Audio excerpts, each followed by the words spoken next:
प्रिय विद्यार्थियों, आज की इस ऑनलाइन कक्षा में आपका स्वागत है।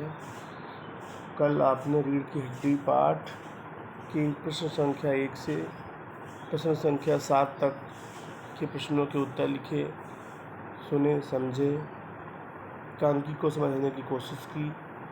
आज हम प्रश्न संख्या 8 से आगे के प्रश्नों के उत्तर को समझेंगे और उसे लिखने का प्रयास करेंगे।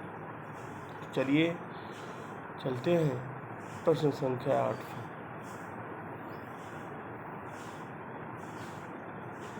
रीढ़ की हड्डी कथावस्तु के आधार पर आप किसे एकांकी का मुख्य पात्र मानते हैं और क्यों?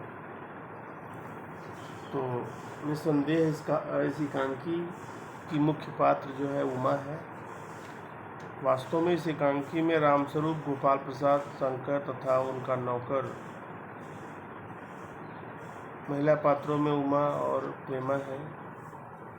इनमें श्री रामस्वरूप और गोपाल प्रसाद एकांकी के अधिकांश भाग में उपस्थित रहते हैं, किंतु इनमें से कोई भी चारित्रिक रूप से आकर्षित नहीं कर पाता है। रामस्वरूप परिस्थिति का दास है, वह परिस्थितियों से समझौता कर लेता है। वहीं गोपाल प्रसाद में गुणों का अभाव दिखता है, उसका चरित्र भी अनुकरणीय प्रतीत नहीं होता है। ऐसे में शंकर दोहरा व्यक्तित्व का प्रतिनिधि है। शंकर में भी समाज के उपयोगी, समाज का आदर्श व्यक्ति बनने की योग्यता नहीं है।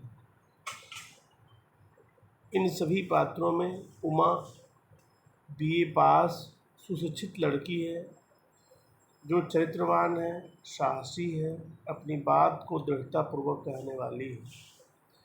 वह अपनी तथा समाज में नारियों की सम्मानजनक स्थिति के लिए चिंतित दिखती है। एकांकी के कम अंश में उपस्थित रहने पर भी उमा इस एकांकी की मुख्य पात्र, ऐसा हम मानते हैं। रीढ़ की हड्डी एकांकी के आधार पर रामस्वरूप और गोपाल प्रसाद की चारित्रिक विशेषताएं बताएं। रीढ़ की हड्डी एकांकी में रामस्वरूप और गोपाल प्रसाद दोनों ही पुरुष पात्रों में प्रमुख हैं। वे एकांकी के अधिकांश भाग में उपस्थित ही रहते हैं। उनके चरित्र की विशेषताएं निम्नलिखित हैं। रामस्वरूप इस एकांकी के प्रमुख पुरुष पात्रों में रामस्वरूप जी हैं। वे आधुनिक विचारों को महत्व देने वाले हैं तथा उच्च शिक्षा के समर्थक भी हैं। वह अपनी बेटी को बीए तक पढ़ाते भी हैं, लेकिन वे उसके विवाह को लेकर चिंतित रहते हैं। वे गोपाल प्रसाद के पुत्र शंकर से उसकी शादी तय करते हैं। वह गोपाल प्रसाद की मनोवृत्ति जानकर उमा की शिक्षा की बात छिपाते हुए परिस्थितियों से समझौता कर लेते हैं। हालांकि ऐसा करना ठीक नहीं। वहीं गोपाल प्रसाद बड़ा बोला व्यक्ति है। वह अपने बारे में बहुत कुछ कहता रहता है। वह नए ज़माने की तुलना अपने ज़माने से करता है। खाने पीने की बात हो या शरीर की ताकत का वर्णन हो, अपने को अधिक पढ़ा लिखा दिखाना हो, बिना शर्म संकोच के बोलता चला जाता है। वह हावी होना जानता है, उसके सामने और लोग दब जाते हैं। शंकर तो बिल्कुल भीगी बिल्ली बना रहता है, लेकिन उसका बाप गोपाल प्रसाद घाघ है, चालाक भी है, हंसोड़ भी है, बात बात में हंसता रहता है, लिंग भेद का शिकार भी है और उच्च शिक्षा लड़कों के लिए और लड़कियों के लिए कम शिक्षा का पक्षधर है। विवाह को बिजनेस मानता है और दहेज की लालच में अपने मेडिकल की पढ़ाई कर रहे बेटे का विवाह कम पढ़ी लिखी लड़की से भी करने को तैयार हो जाता है। इस तरह हम जानते हैं कि गोपाल प्रसाद का चरित्र भी इस एकांकी के आधार पर सही और उत्तम नहीं है। ठीक है। उसके बाद रीढ़ की हड्डी एकांकी का उद्देश्य क्या है? यह एकांकी उद्देश्यपूर्ण है। इसका उद्देश्य है नारी शिक्षा को समाज में स्थान दिलाना। हमारा समाज नारी शिक्षा को महत्व नहीं देता है। इससे पुरानी पीढ़ी की सारी व्यवस्था टूट रही है, उसके आसन हिल रहे हैं, उनका दबदबा समाप्त हो रहा है। सास ससुर अपनी मनमानी के बल पर घर चलाते हैं। वो चाहते हैं कि उनकी बहू उनकी गुलाम हो, उनके हाथों की कठपुतली हो, जिसे मनमानी सेवा करा सके। इसलिए वो पढ़ी लिखी बहू को स्वीकार नहीं करते, आने वाली बहू की इच्छा को नखरे मानते हैं। यह सोच दकियानूसी है। एकांकीकार उमा के माध्यम से यह करना चाहता है कि बहुएं कुर्सी मेज की तरह बिकाऊ नहीं होती हैं। उनकी पढ़ाई कोई पाप नहीं है, उनका भी दिल होता है, उन्हें भी चोट लगती है। इन सब का ध्यान रखना चाहिए। यदि अनपढ़ और स्वार्थी समाज सुशिक्षित बहू का सम्मान नहीं करता तो उमा जैसी बहुओं को इसके लिए संघर्ष करना पड़ेगा, उन्हें मुंहफट बनना पड़ेगा, अपने अधिकारों के लड़ना पड़ेगा। नारी उद्धार का यही रास्ता है। इस एकांकी में राम स्वरूप जैसे पिताओं को भी आँखें खोल दी गई हैं। उन्हें भी सीख दे दी गई है कि वे कमज़ोर न बने, ये परिस्थिति का सच्चाई से सामना करें।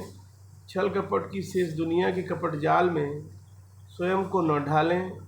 शंकर और गोपाल प्रसाद पर भीषण चोट करना भी इस एकांकी का उद्देश्य है, जिसमें एकांकीकार पूरी तरह सफल रहा। तो समाज में लड़कियों को कम सम्मान मिल पाने की समस्या, लड़कियों की विवाह में आने वाली समस्या, लड़कियों की विवाह के समय उनकी पसंद नापसंद रुचि आदि को महत्व न देने, महत्व यहाँ पर देखिए पूरा तो लिखा हुआ है, आधा तय होगा, न दिए जाने की समस्या, लड़कियों की विवाह के समय उनको उनकी इच्छाओं को दबाया जाना, उनके साथ अनुचित समझौता करना, उन्हें मजबूर करना, समाज के ऐसे लोगों को बेनकाब करना जो शिक्षा के प्रति दोहरी मानसिकता रखते हैं। दोहरी मानसिकता यह होती है कि बेटे को उच्च शिक्षा दिलाएंगे, बेटी को नहीं। ये दोहरी मानसिकता है। ऐसे लोग जो कि लड़कियों को समाज में सम्मानजनक स्थान नहीं देना चाहते, इन सब बातों को इस एकांकी में उठाने का प्रयास किया गया है एकांकीकार के। इसके बाद समाज में महिलाओं को उचित खिदमत दिलाने हेतु आप क्या कर सकते हैं? पहले तो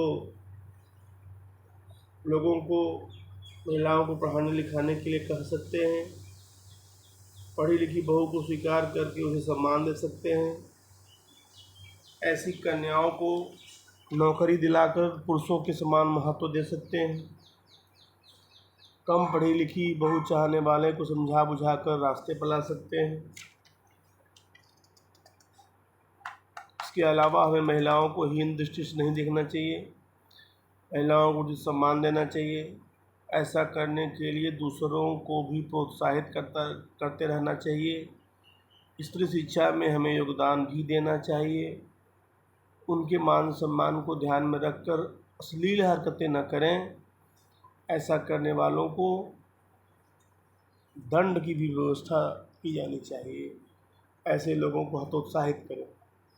अपने समय की महान विद्वान विदुषी स्त्रियां ऐसे उदाहरणों को समाज के सामने प्रस्तुत करें। लड़के लड़कियों की तुलना करते हुए उन्हें कभी हीन नहीं समझना चाहिए। लड़कियों की पढ़ाई लिखाई तथा खान पान पर ध्यान दें, जिससे वे उच्च शिक्षा प्राप्त कर सकें और स्वस्थ हो सकें। उन्हें हर क्षेत्र में आगे बढ़ने के लिए प्रोत्साहित करना चाहिए, प्रेरित करना चाहिए। इस तरह से आज ये प्रश्न संख्या 8 से प्रश्न संख्या 11 तक के प्रश्नों के उत्तर रहे। और आज है आपका जो एकांकी पाठ पूर्ण हुआ। और मैं ऐसा करता हूँ कि आप इस एकांकी को अच्छी तरह समझ पाए होंगे, इस पाठ के प्रश्नों को समझ पाए होंगे, उनके उत्तर को भी समझे होंगे, और जब कक्षा कार्य कॉपी में इसे लिख लेंगे तो आपको यह आसानी से याद भी हो जाएगा और आप इसे आत्मसात कर सकेंगे और परीक्षा के लिए आप तैयारी कर सकें। तो आज के लिए इतना ही, बाकी बातों के साथ कल फिर उपस्थित होंगे। तब तक के लिए धन्यवाद।